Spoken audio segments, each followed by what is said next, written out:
Welcome, Pablo. Thank you so much for being here. This is the next episode of the Lighthouse, where we're looking to provide a platform for people in the industry, people that are in the space, get to learn a little bit about them, their past, their careers, and really understand how it is that they got to where they are. So we're here with Pablo Duro with Bovis. Yeah. Why don't you tell us a little bit about yourself, Pablo? About myself, I'm of formation as civil engineer in Argentina. My first object of interest was the structural side of the profession. At the time I was in college, construction was not so strong. Structural engineers were doing poorly. So I started building.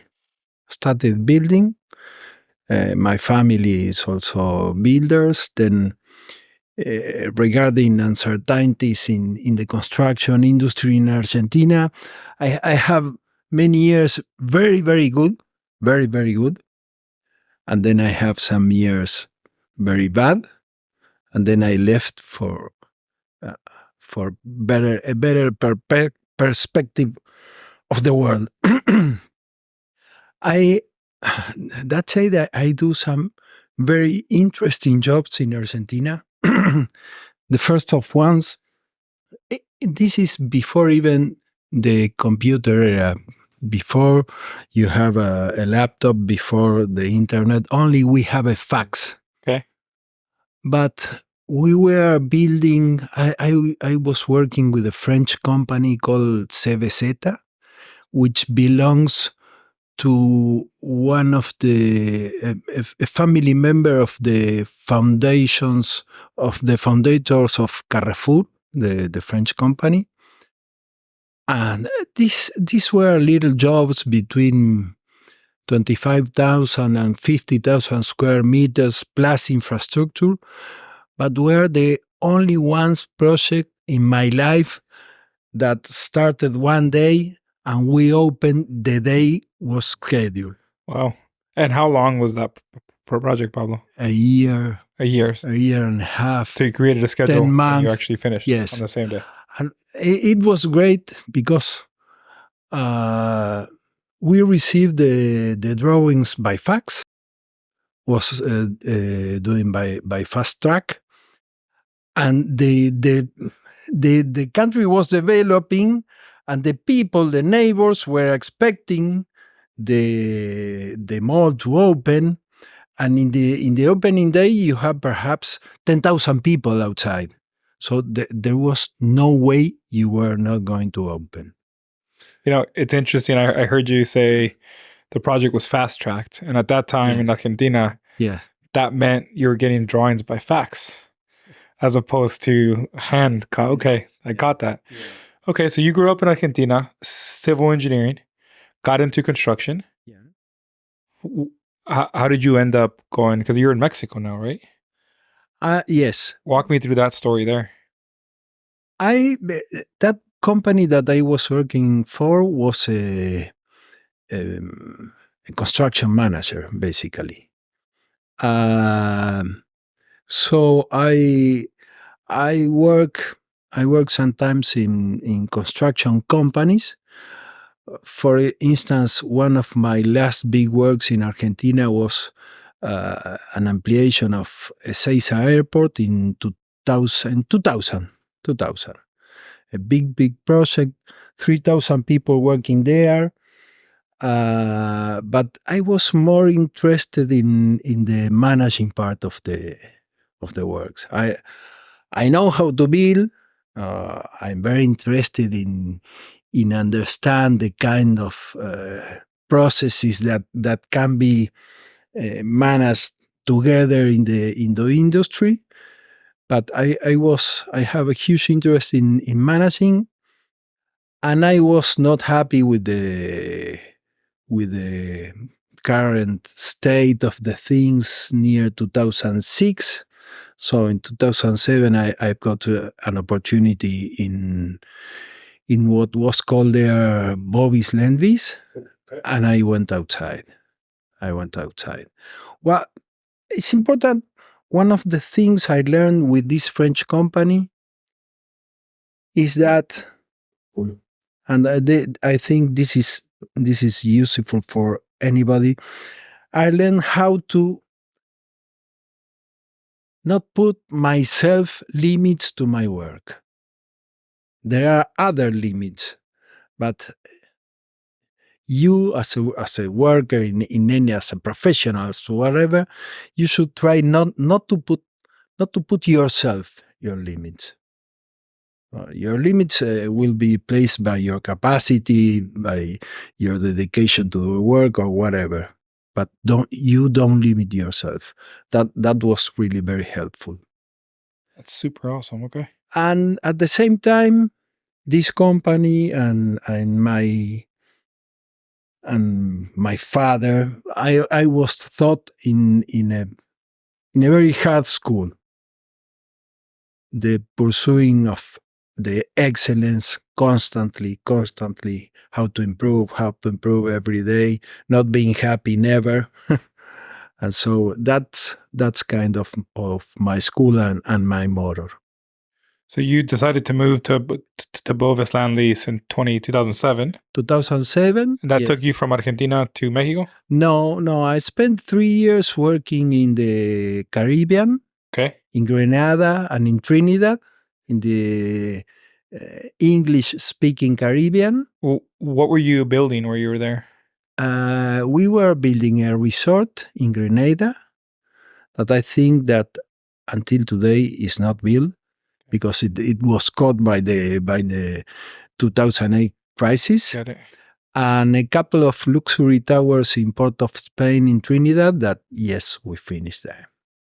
Got it. And then from there, you went to? From there, I came to Mexico. I spent some time in Guadalajara, and then I went to build Torre Reforma, which is a very iconic project in Mexico City. Okay. Wow. Yes. And so now you're in Mexico City today? Yes. And what kind of projects do you specialize in?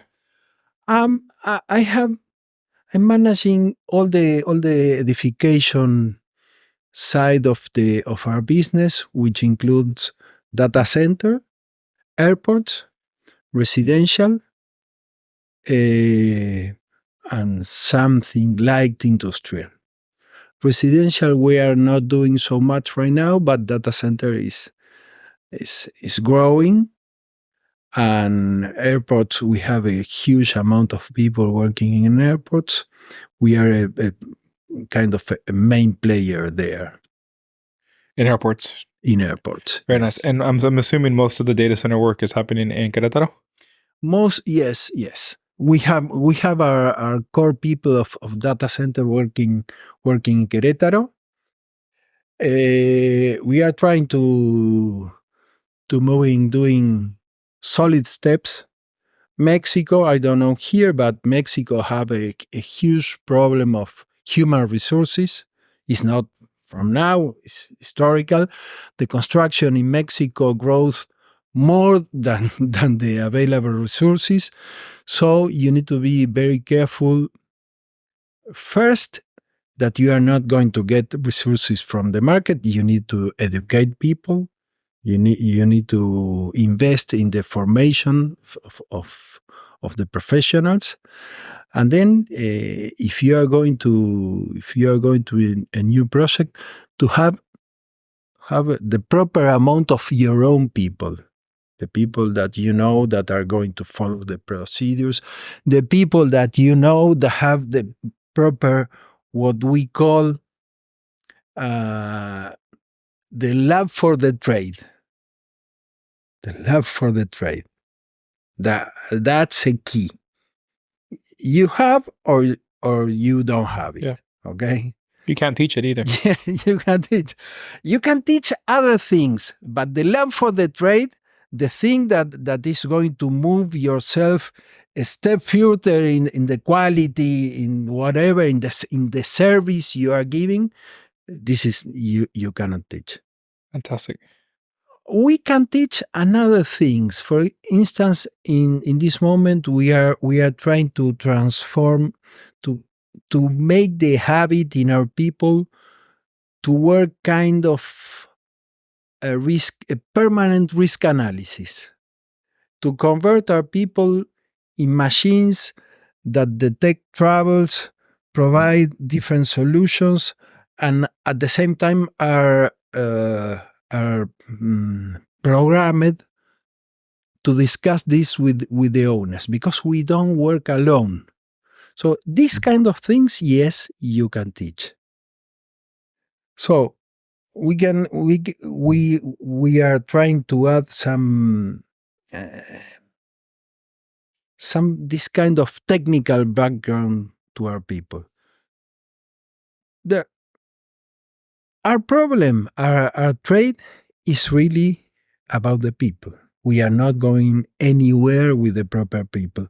So most of our work, most of my work is speaking with my guys, speaking with my superiors, speaking with the directors that work for me, speaking with any kind of guy that should know that I'm available to help him in whatever they have.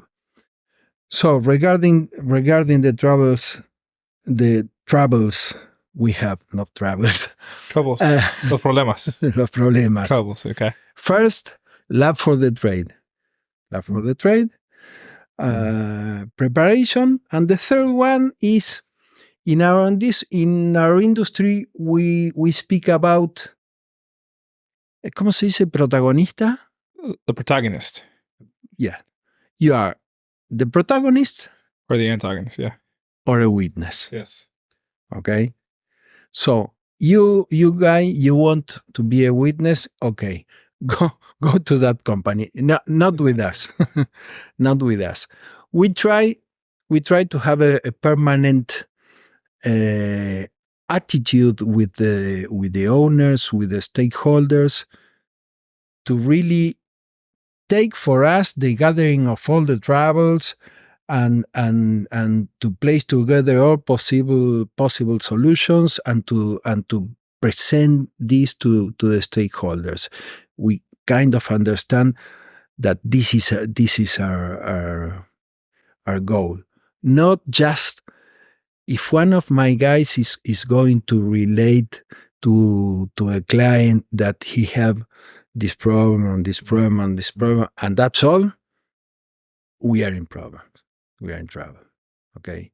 So, witness or protagonist? Love for the trade? Don't put yourself limits that nobody's putting to you, and learn the trade. Learn the trade in terms of distinguish your paper in the industry, your paper in the company. How are you going to deal with the troubles? So it's really very, very interesting. And at the same time, the thing that we try to transmit to the younger generations is that this is a process that never ends. I'm happy with my life because I think that I'm still capable to learn lots of things. It's not that I'm sitting in my experience or whatever. I'm still new to 100 or thousands of things. There are some things that we can visualize right now that perhaps I will not be part of that, but I will try to learn anyway. So I think that I'm happy with my career, and I'm happy with our company. We are very happy with our company. We are very happy with the pursuit of the excellence. That's if you can share your space with people that are thinking the same, even if you can get the results or you cannot get the results, but your journey is going to be good. Fantastic, Pablo. Okay. So I'm kind of curious to break apart your story there and I'm going to go in pieces. So grew up in Argentina, civil engineering, got into construction, spent some time in the Caribbean, worked your way into Mexico, currently at Bovis. And how many, just for scale for our listeners, how many employees are under your management right now? We have 700 employees. And so how many of those are under you at the moment? 250 belongs to my division. Yes. So you're in charge of basically half the company? Yeah, yes, a little less. Less. Fantastic. Yes. Okay. We have another division which works in multi-site projects that we work for BBVA Bank, and we do all the branches and all the maintenance. So in Mexico or in Mexico, in the whole Mexico, in the whole country.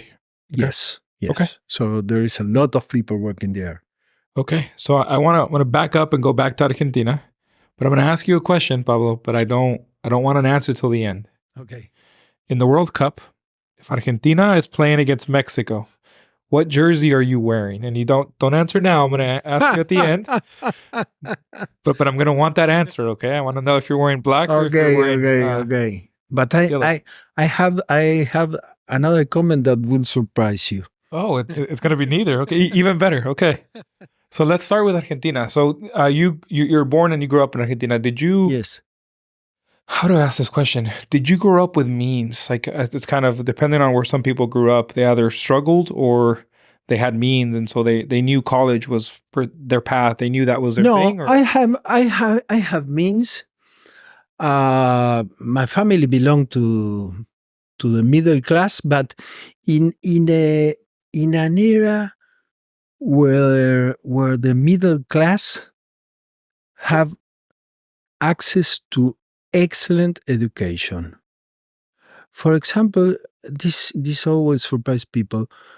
For access to my primary school, I needed to do an examination, and I need to show that I already know how to write, and I was able to read more or less. So I could went to that school, and we were not rich. That was a public school there in my city. That was. I think that this is a country that doesn't exist anymore in Argentina. Okay, the public city has been. Where in Argentina did you grow up, Pablo? In the city of La Plata, which is 60 kilometers south of Buenos Aires. Okay, La Plata. Yes. So you growing up, access to education, even though you were middle class, was easy. It was. Yes. How did you learn English? Did you learn English in Argentina, or did you learn along the way?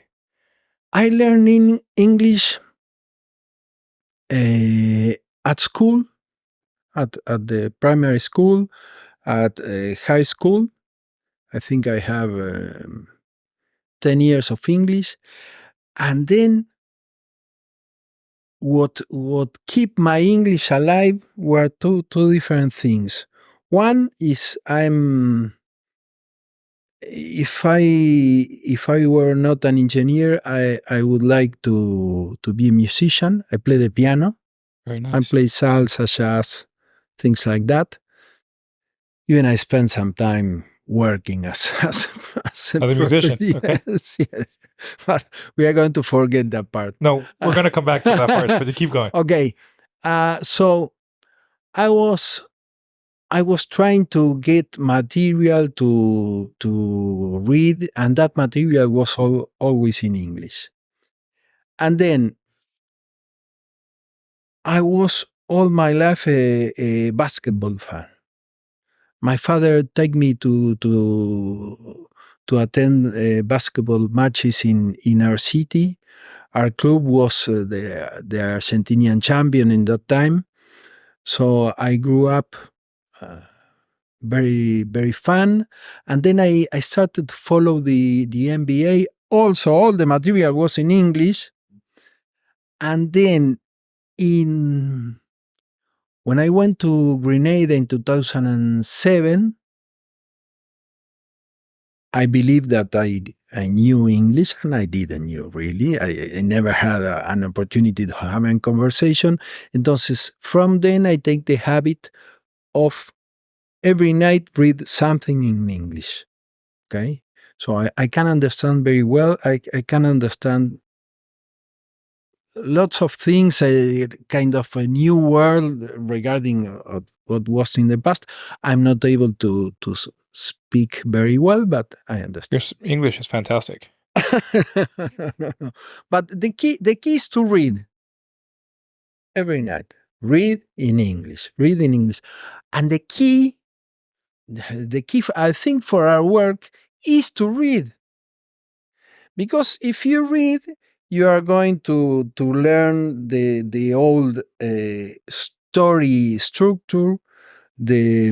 I can't remember the names in English. The planteo, the knot, and the desenlace. And if you get the habit of reading, then you are able to tell a story to an owner, to tell a story to a client, to explain things. The narrative, like you can walk them through the narrative. Yes, and that's a big area of opportunity also to our people.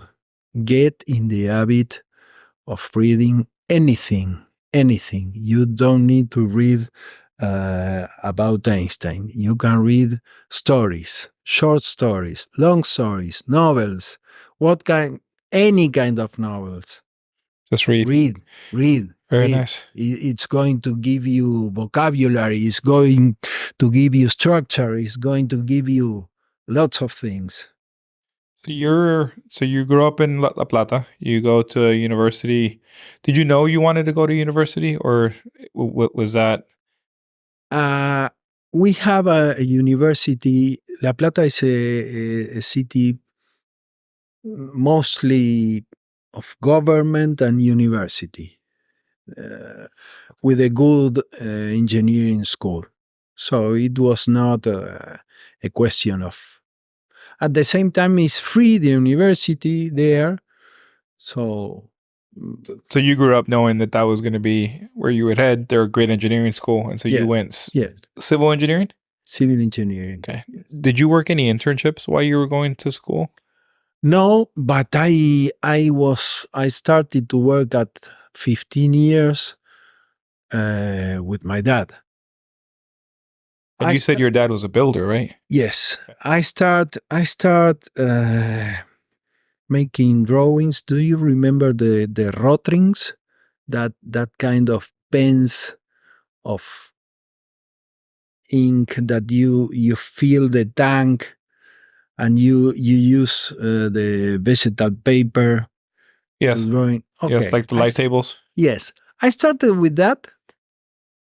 Also, my dad has a company that used to build public works for the state where we live. Entonces, I started to make the S curve. So I learned that in the hard way because we have no computers, no handheld calculators. So that's my. You were learning the S curve, like a financial cash curve? Yes. The old school way of doing it. You're doing it on paper. The old school, yes. So the original way. Even at today that you have the tools, it's easier for me to regarding certain period. I know what kind of numbers you need to place there to so obtain. So you still do it with a piece of paper and pen? Yeah. There's people. I've been in the industry 20 years, Pablo. I probably couldn't do that by hand. I'd need a spreadsheet. So that's a skill. Okay, so yes, but there were another kind of times. That's amazing. I love hearing stories about when, like, perfect example, your definition of a fast track project back then was getting faxes. Yeah, for you to imagine the kind of work that today does this software for pricing. I can't remember the names. I'm takeoff, like for estimates and doing takeoff for estimate for the cost. Yeah. Well, I forget the name. We need to do one by hand. So we need to take the book, the manual that have the standards. You place the one you want for this job to the paper. You then get the prices by phone or by. That was another word. I can just imagine. I mean, you're doing all of the quantity takeoffs by hand. How many linear feet? How many counts? How many this? How many that? Calling people for the pricing from the vendors. Like now, it's you click a couple buttons and you have everything you need. Yes. It's incredible. Okay. It's incredible. So you didn't work internships, but you were working at a young age, and then you get into construction in Argentina. Yes. What was the motivation for you to leave Argentina and go to the Caribbean?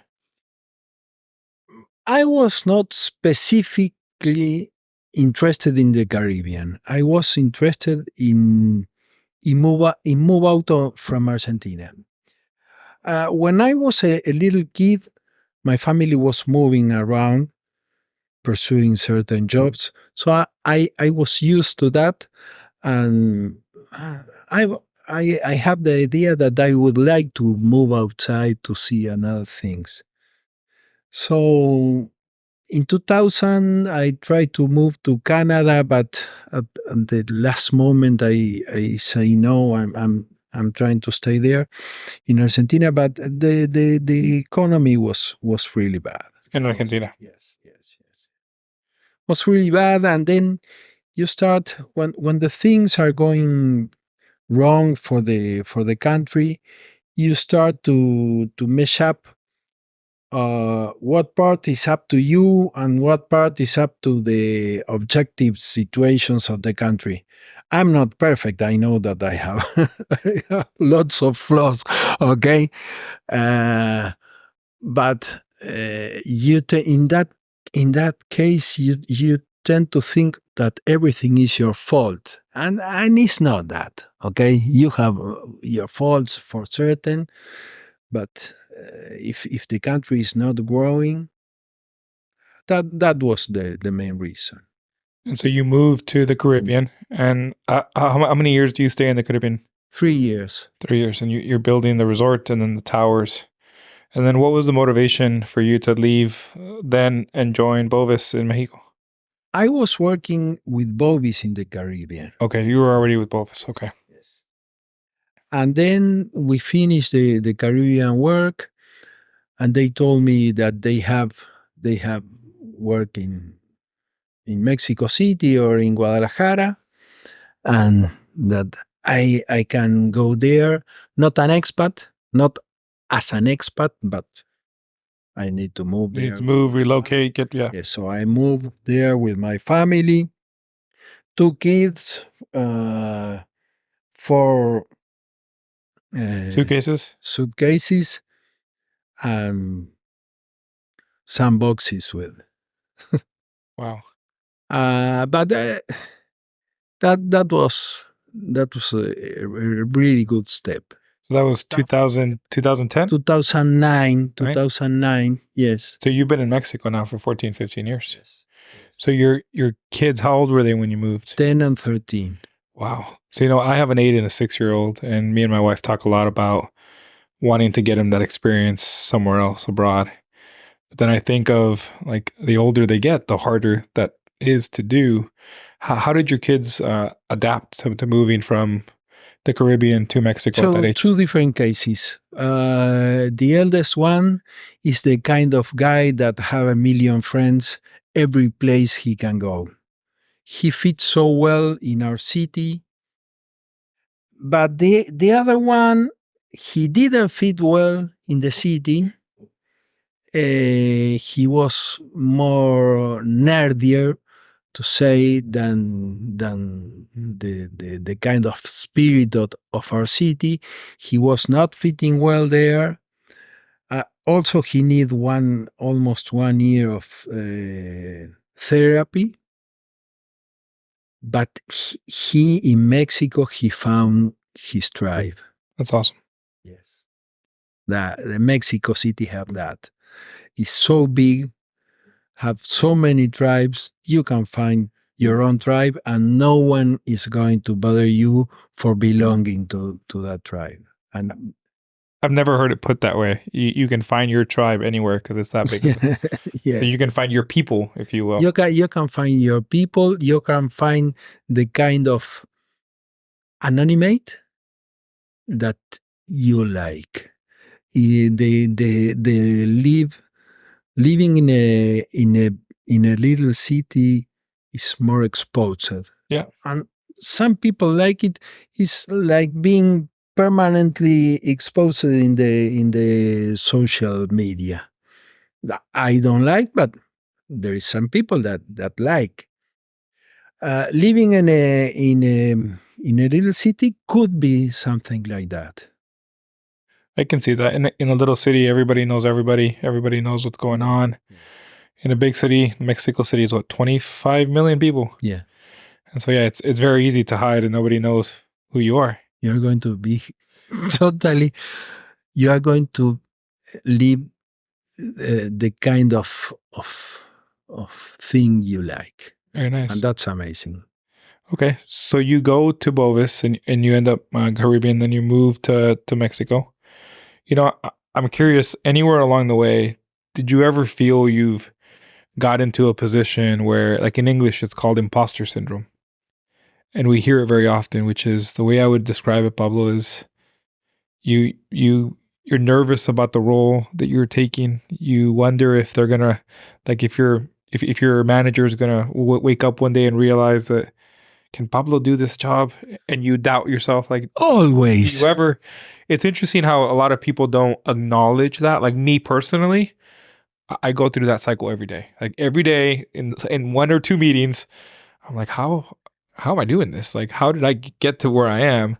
And people don't acknowledge it. I'm curious, for somebody that's been in the career as long as you have you dealt with that? You spend some time thinking, like, when are going they to discover that that I'm a fraud? That's exactly imposter syndrome. And then arrives some time that you know the things. You don't have the truth of everything, but you know things.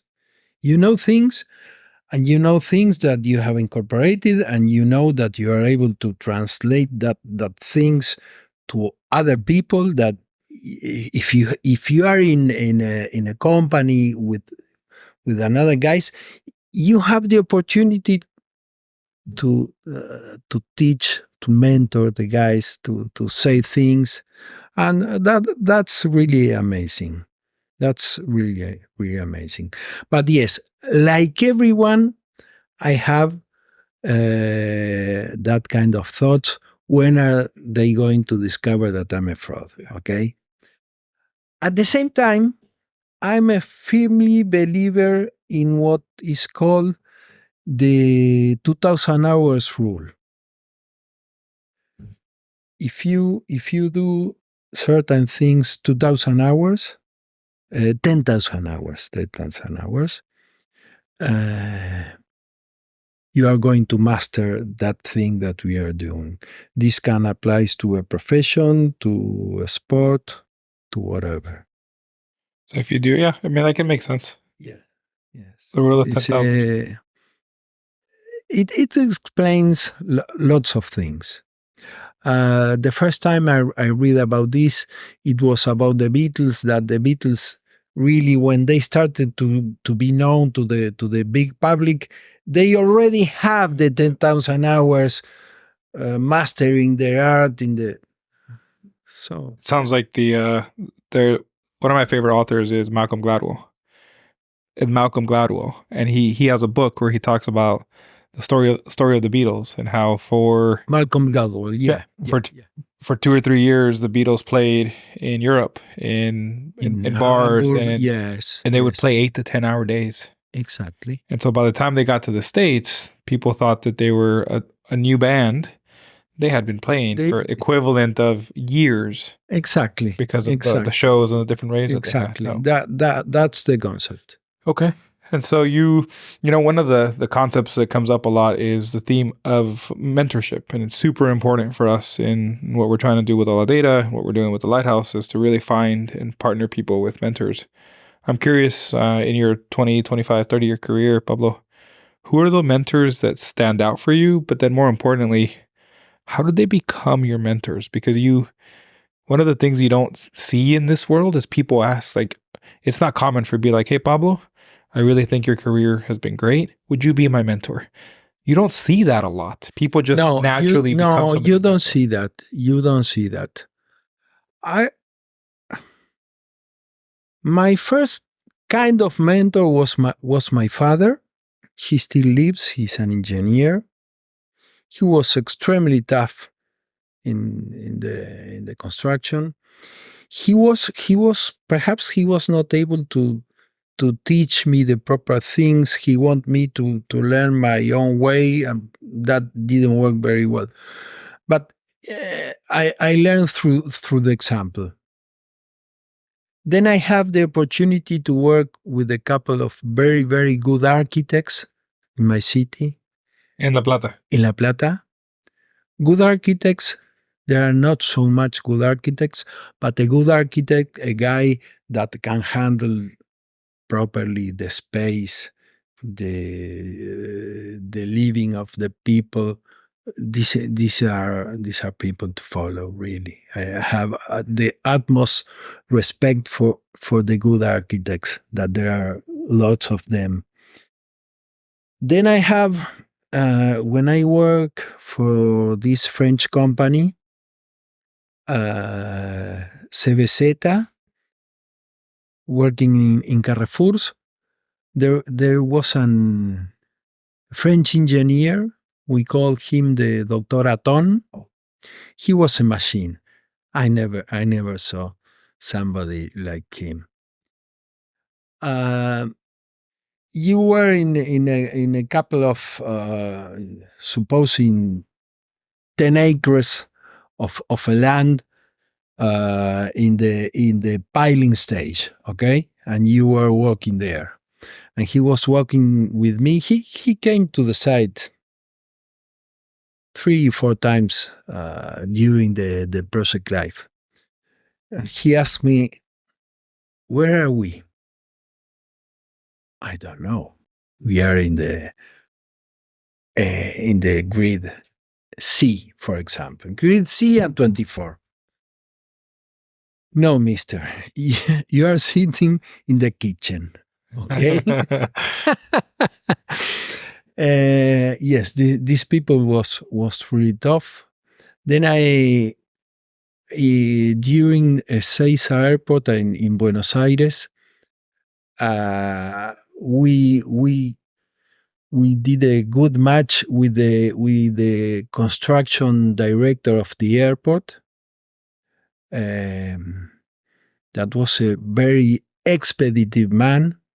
So we take a walk together every day, and perhaps he was when we came to the job site, the hall was designed to be an arrival hall, and it was transformed to a hall of salidas, departure hall. So it was originally going to be an inbound. Yes. So we need to do some modifications.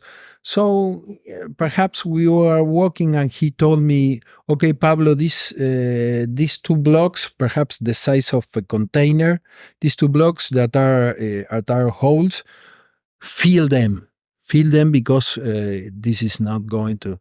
So that night we filled them. We have 3,000 guys working. And perhaps the next day he came and told me, okay, I told this, but right now I have that another idea. But yes, I have also the experience of also of working with Carrefour, which was an established company that have a very precise idea of what their construction needs to be to fill their commercial needs.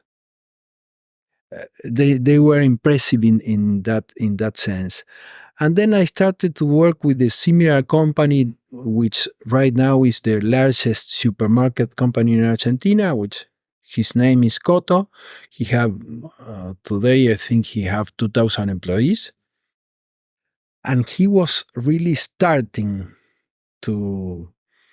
So he came to a mall, for example, and he told, okay, take away all this wall, because I need a huge wall that you spend 2 months. Take away this, because so there I learned how we are at the service of a biggest idea. Okay, this is kind of the key of the question. Where are you? Are you the center of the universe, or you are a little ant pushing with another little ant for an objective that some other guy have or some other company? And this is the key. We are very proud of being Bovis, okay? But we are not going to the site to say we are Bovis. We are going to the site to say, okay, tell me exactly which is your objective. What would you like to do with your project? That's the key.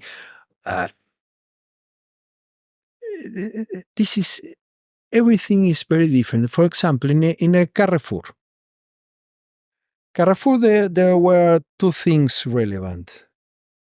The HVAC needs to work, okay? The line of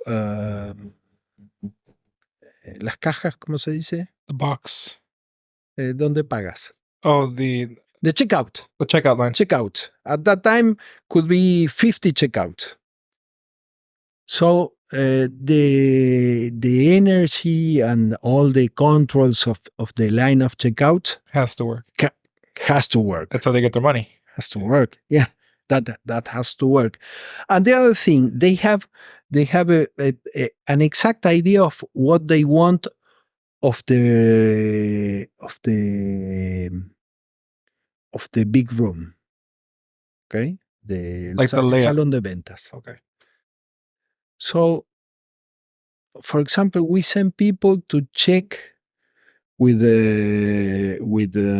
sticks to check the sound of each one of the corners of the hundreds of thousands of mosaics that we have placed. Just to make sure it sounded right. Yes. And that was the kind of image that they know that they like to have. Not cheaper and not pricier than that needs to be that exactly idea. So I learned, and we as a company learn how to hear the clients, how to understand their needs, and how to put our knowledge at the service of that needs, not at the service of our needs. We don't care. We don't care. We are part of the process. Okay. So for us is very important to understand the commercial needs of our clients. What do you want? And sometimes, for example, the data center industry right now is a very sophisticated industry where the clients know exactly what they want. But it was not the same time 10 years ago or 15 years ago. There are another construction situations where the owners really didn't know exactly what they want to show. So this is very interesting. And this is at the end of the day, it's most human relationships than engineering. Yeah. It's interesting, Pablo. Here you say a couple of things. One, you said it a couple of times, and it's how important the relationships and the aspect of people are. You were talking about your mentors that you've had, and it stood out to me that one of them was a client of yours. And so the peer, the director of transportation for the airport, you were I'm assuming on the general contractor side. Yeah. And so even though he was your client, he ended up being a mentor of yours. And so that's very common. I've actually heard that. I had an interview earlier where same thing. One of the main mentors was actually a client of his, and it was somebody that was a relationship through business, but you got to know the person and you got to have dinner with the person and you get to break bread with the person. Yeah. And next thing you know, you're working together, but you're in this mentor-mentee relationship. I'm curious, Pablo, has anybody ever asked you to be their mentor? Like, how would you give advice for somebody that's looking for a mentor, of somebody that perhaps of your experience, or to get mentorship from somebody like yourself? Let me get back just a little. Okay. In the same airport, another the construction manager, he teach me another very important thing. I went to him and I told him, okay, I'm not going to finish the job because there is a certain revetment for the mechanical stairs that we are not capable to get for whatever reason. And he told me, the only thing he told me, close the shop. Close the shop was meaning go with the supplier and tell the supplier, just close your shop and work only for me to whatever price. and this was really very open-minding, because you tend not to think in that way. You tend to put yourself limits in any kind of activity you do. Coming back to the mentoring, during certain time we have programs of mentorships inside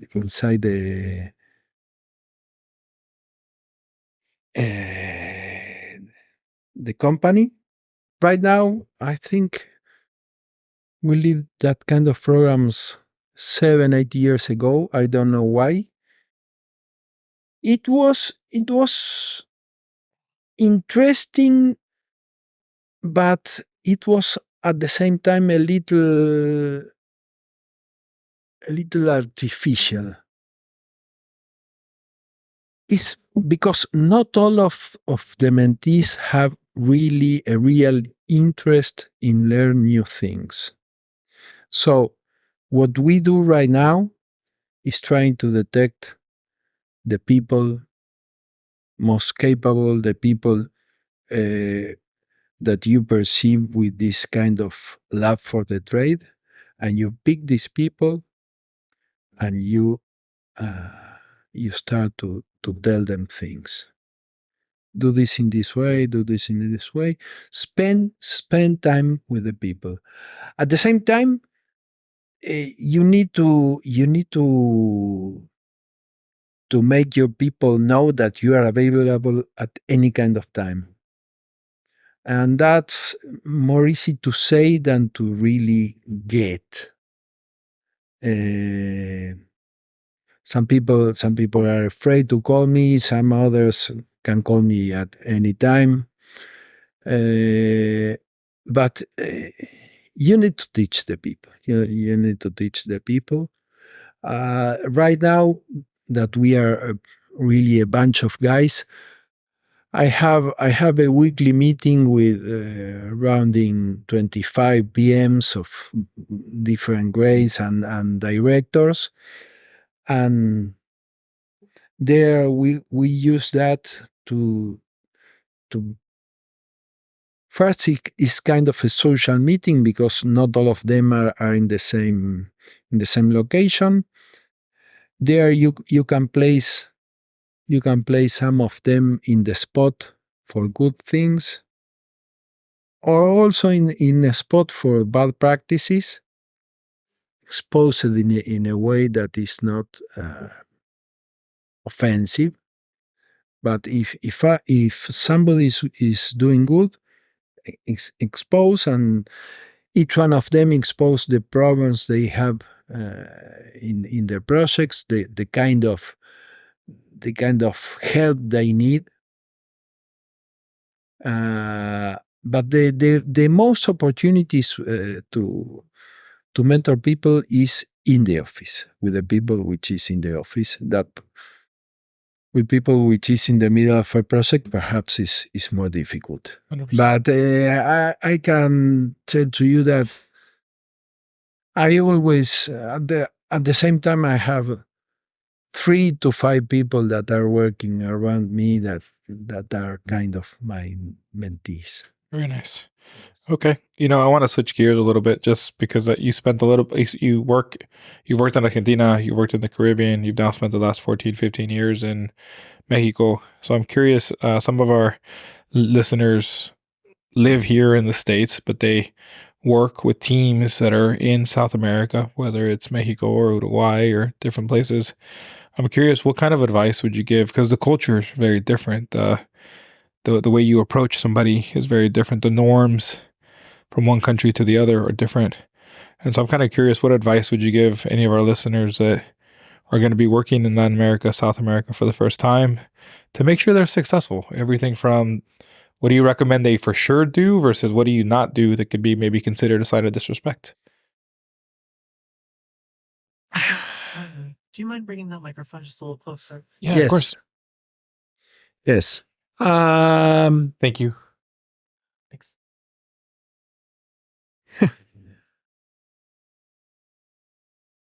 the collar in the back, got it. I think the biggest difference that the person from the US needs to realize before interacting is that the formation of the whole industry is in another stage. Okay, the whole industry is in another stage. Technically, manpower is still continuing to be cheaper, so much cheaper south of Rio Grande. So it's easier to solve the things with people than to solve the things technically. Only right now in Mexico, we are starting to learn regarding the problems with manpower. We are starting policies of, okay, what amount of work can I do out of the site? Prefabrication. So you're just getting into prefabrication. The other thing is that the manpower in South America has not the tradition that it have in the US. I was speaking this morning with the guys of Page, and I was telling them that the first time that I came to see a job site in the US, it was in 1996. I started to cry because I couldn't believe the crew doing a floor, an industrial floor. The silence. Each one knows his paper. There was a guy dressing like him, a cowboy, but more cowboy really. For those that can't see off screen, it's a cowboy hat and a boots over here. He was helping the rest of the crew. Okay, he was helping the rest of the crew. He was not working so much, but he was helping. If he saw a need, he placed himself there. And at the end of the job, he placed some metal pieces in his knees. he picks his la llana, ¿cómo se dice? The tool, The tool. Yeah. And he did all the finishes of a 200 square meter floor. Himself. But that was really incredible. Then we were many times in Chicago or in New York seeing jobs of Lend-Lease, and you were able to see the sequence floor by floor. We used to walk the floors because that was really the way to understand, and that was impressive. So you don't have this kind of tradition on the trades. So the kind of work is different. I think this is the basic thing you need to understand. In other things, it's like any other place. Some people is going to have the love for the trade, and some other not. You know, a lot of the common themes that I've heard, Pablo, are you want to come in and try to understand why things are the way that they are. In your case, interesting to say that it's cheaper to solve problems with labor than it is with technology. And so that's why perhaps a lot of what's normal maybe on this side of the river is not as normal practice there, because you haven't had the same problem. You could solve it with people as opposed to technology or tools or systems. The other one was the importance of relationships and people. Yeah. And how common it is for work to be done over the food and over beer or tequila or something of that nature, that is very common practice. And it's almost offensive to not partake in that. You want to be part of that team. So once you build a relationship, it makes it a lot easier to do work. How about the opposite side? If you had somebody that was from Latin America that was coming into the States based on your experience, what advice would you give them to try to be successful here, knowing that they're going to bring maybe the things they've learned in Latin America into the U.S.? I think, but it's just a thinking, that the work ambient could be more friendly in Latin America.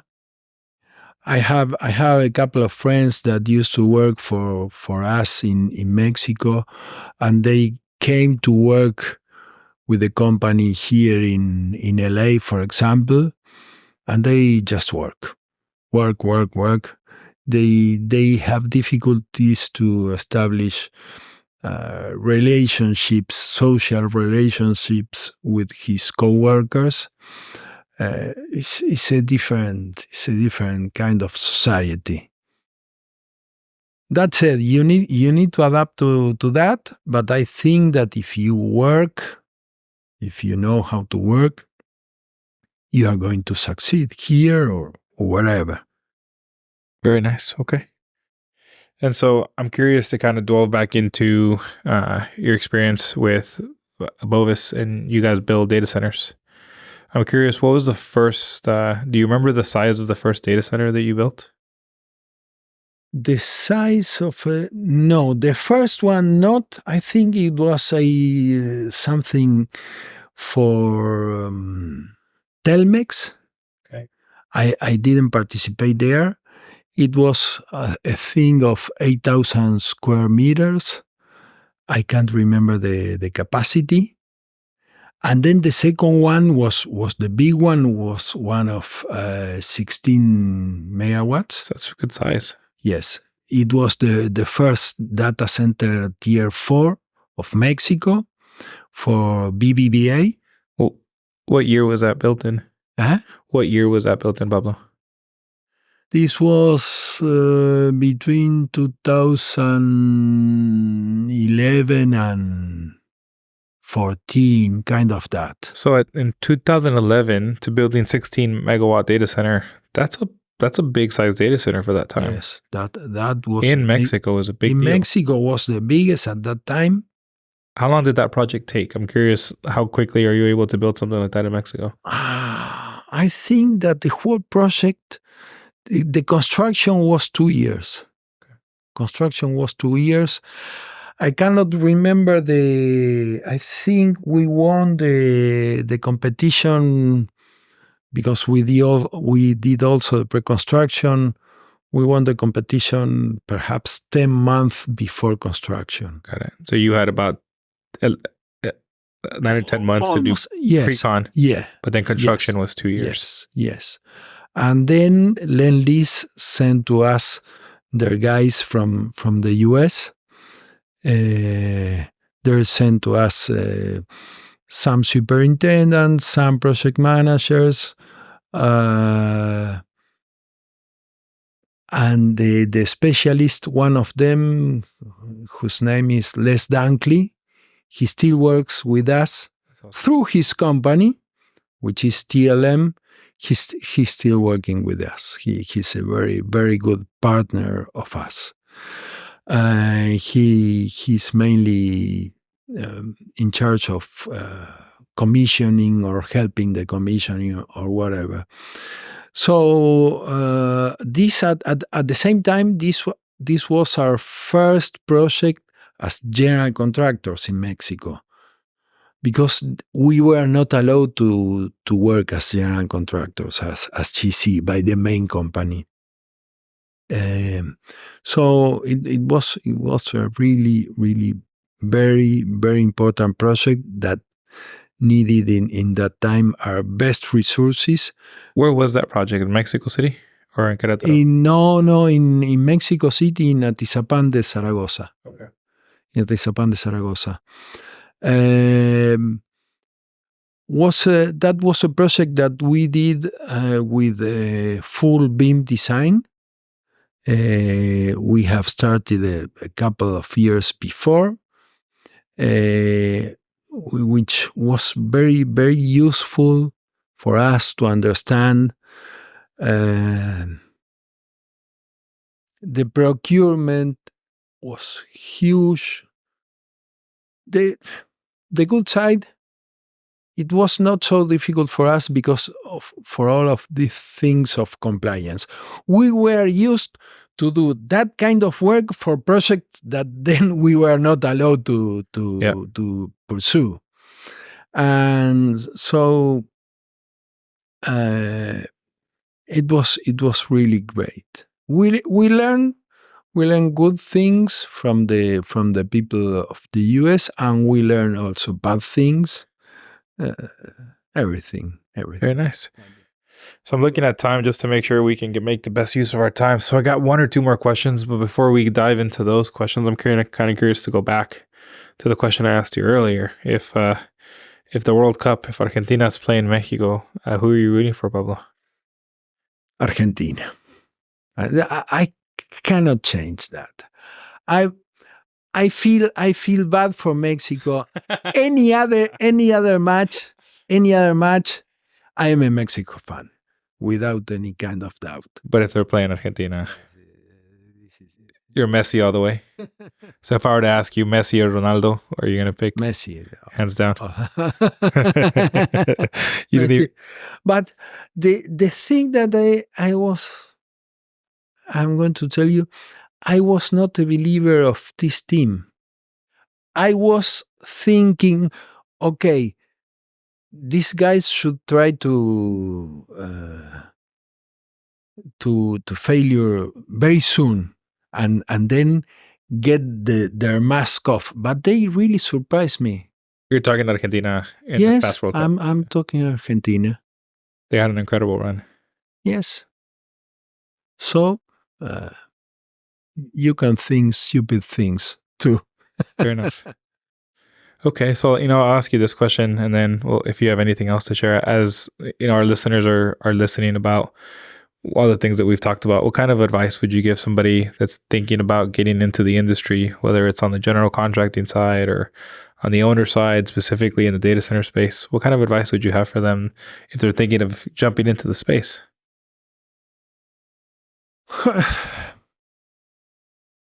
First, this is not working in the bank or working in the kindergarten. Okay, I use this so much with my people. It's a tough job.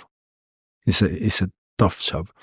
So you should have love for the trade. You should be able to work long hours, and you should try to put yourself in the shoes of your clients and in the other stakeholders. You should try to understand in which part of this very complex universe you are and be a protagonist and not a witness. I love that. I love the protagonist and witness example. Okay. And a protagonist, no, not in the sense that you need to be the star, in the sense that you are part of a team that needs to ride the ship. No one that is saying, "Oh, we are going that direction," and that. I mean, if I understand you correctly, you need to be part of the team that's taking action to move the team forward. Exactly. And not somebody that's just hanging on for the ride. One of the, for example, right now we have an examination. I think I speak about this. This morning was. We have an examination for the new people that access as project manager to our company. And we asked them what would they report. There are 50 questions. And some people think that the report is telling what happened the next month. And they are not thinking and reporting which is the redirection we are taking, which are the corrective measures we need to take. So right now we are trying to instill this on our people.